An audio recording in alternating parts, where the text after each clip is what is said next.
Stamp पर किराया समझौता का नहीं होता कोई कानूनी दावा। 1 वर्ष तक की रेंट एग्रीमेंट वालों के लिए बनेगा पोर्टल। मिली मंजूरी तो आसान होगी रेंट एग्रीमेंट की रजिस्ट्री। प्रदेश सरकार रेंट एग्रीमेंट की भी रजिस्ट्री शुरू कराने की तैयारी में जुट गई है। इसके लिए प्रस्ताव तैयार कर लिया गया है जिसे कैबिनेट को भेजा जाएगा। दरअसल अभी रेंट एग्रीमेंट में स्टाम्प शुल्क ज्यादा होने के कारण बहुत कम लोग ही कराते हैं। ज्यादातर लोग 100 रुपए के स्टाम्प पर ही किराया समझौता कर लेते हैं जिसका कोई कानूनी दावा नहीं होता।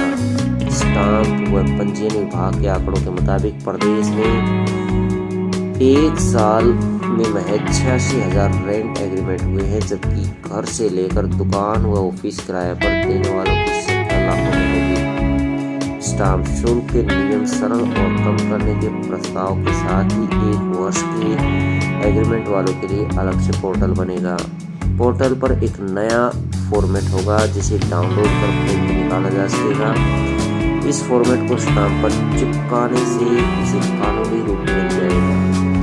रेंट एग्रीमेंट की रजिस्ट्री न कराने पर मुकदमा भी लड़ पाएंगे, अपने अधिकार सिद्ध नहीं कर पाएंगे। एग्रीमेंट पर लिखी हुई शर्तें ही मान्य होंगी, उन्हीं के आधार पर दावा किया जा सकेगा।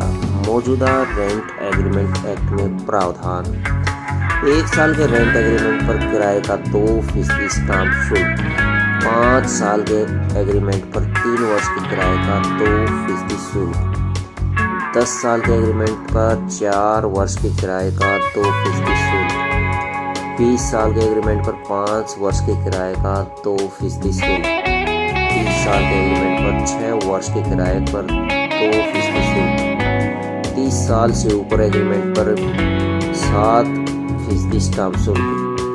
कैबिनेट की मंजूरी के बाद रेंट एग्रीमेंट नियम 1 साल के एग्रीमेंट पर किराए का 2% शुल्क, 2 लाख रुपए तक के किराए पर केवल 500 रुपये शुल्क, 5 लाख रुपए तक के किराए पर 5,000 रुपये शुल्क, 1 करोड़ या ज्यादा के किराए पर 20,000 रुपये स्टाम्प शुल्क।